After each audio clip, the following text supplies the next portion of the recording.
부모님이 오랜만에 배웠는데 약간 치매 증상이 보이지만 아직 괜찮아 보이시는데 뭐 하고 넘어갔다가 나중에 정말로 상황이 악화되면 이미 의사 능력이 없어서 재산을 이러지도 못하고 저러지도 못하고 재산이 묶여버리는 경우가 있어요. 성년 후견 제도는요, 질병, 장애, 단순 노령 등의 사유로 인해서요, 정신적인 제약을 가진 사람을 보호하기 위해서요, 후견인을 지정해두는 제도입니다.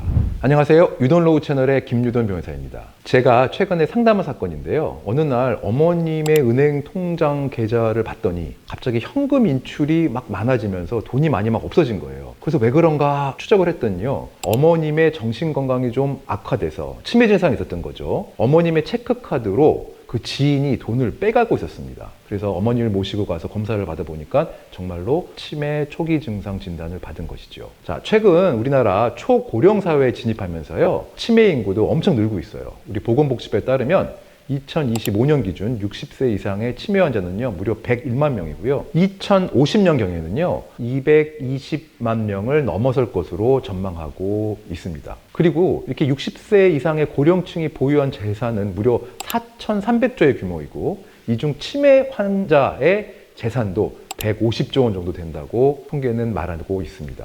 요즘에 이렇게 성년 후견 신청 사건이 부쩍 늘어난 것이 다 이유가 있겠죠. 성년 후견 신청은 이 고령화 사회에서 꼭 필요한 법적인 절차입니다. 이번 영상에서는 성년 후견 제도에 대해서 꼭 알아야 될 내용을 공유하도록 하겠습니다. 성년 후견 제도는요, 치매 등의 사유, 꼭 치매는 아니어도 돼요. 질병, 장애, 단순 노령 등의 사유로 인해서요, 정신적인 제약을 가진 사람을 보호하기 위해서요, 후견인을 지정해두는 제도입니다. 이런 후견인들이 하는 일은 무엇인가 하면요, 후견인이 지정이 되면 그 피후견인, 정신적으로 제약이 있는 분의 법정 대리인이 돼가지고요, 신변이나 재산에 관한 거의 모든 일을 다 할 수가 있어요. 성년 후견인이 되면 교육을 받고요, 그분의 재산을 다 관리하면서 연 1회 정도 재산관리 보고서를 법원에 제출을 하고요, 생활비, 의료비 등 일상적인 지출은 법원의 허가 없이 그대로 할 수 있고, 만약에 피후견인의 재산을 처분하는 행위 등 예외적인 경우만 법원의 허가를 받아가지고 재산 관리를 하게 됩니다. 자, 그러면 누가 후견인이 될까요?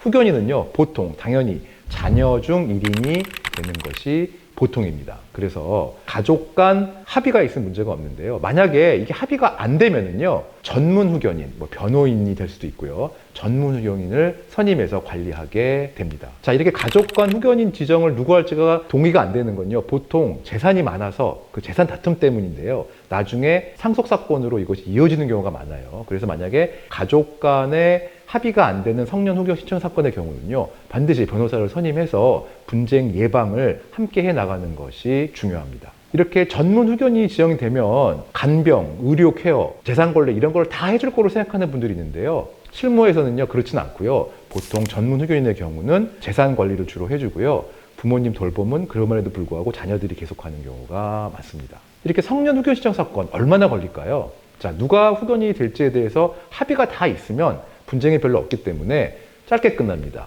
그래도 보통 6개월은 걸려요. 만약 합의가 안 돼서 가족 간에 다툼이 있다고 하면요, 6개월 이상, 1년도 가는 것이 많습니다. 자, 여기서 내가 강조드리고 싶은 거는요, 부모님이 오랜만에 배웠는데 약간 치매 증상이 보이지만 아직 괜찮아 보이시는데 뭐 하고 넘어갔다가 나중에 정말로 상황이 악화되면 이미 의사 능력이 없어서 재산을 이러지도 못하고 저러지도 못하고 재산이 묶여버리는 경우가 있어요. 그래서 부모님께서 치매 증상이 보인다고 하면 바로 그 순간 성년 후견 신청을 꼭 해야지 재산 관리를 효율적으로 할 수 있습니다. 성년 후견인을 지정을 하면 보수를 줘야 되나? 보통 그런데요, 가족이 성년 후견 되는 경우는요, 별도 보수 받지 않고 하는 것이고요.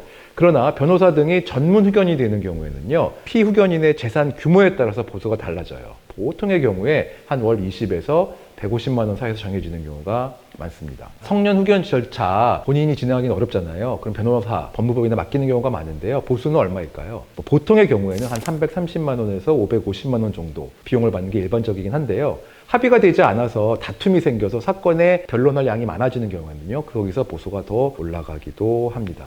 아까 말한 대로 부모님의 재산이 많은 경우에는요, 성년 후견 절차를 진행하면서 상속과 관련된 자문까지 받는 것이 좋아서요, 반드시 변호사와 함께 사건을 진행하는 것이 좋습니다. 자, 이렇게 성년 후견 신청이 안 받아지는 경우도 있을까요? 웬만하면 다 받아들여 줍니다. 성년 후견 신청 사건에서의 핵심은요, 후견인이 필요할 만큼 정신적으로 제약이 있는가, 누가 후견이 되는가, 이 두 가지가 제일 중요한 것이거든요. 상태는 의사의 감정, 가사 조사관 등의 조사를 통해서 이런 모든 것을 결정하게 되는데요. 의사의 감정 결과 성년 후견이 필요 없는 상태야 라고 말을 하면 신청이 안 받아들여지는 경우도 간혹 있기는 합니다. 자, 지금까지 이 성년 후견 신청 사건에 대한 전반적인 내용에 대해서 제가 설명을 해드렸는데요. 앞으로 이 사건 더 많이 늘어날 것 같아요.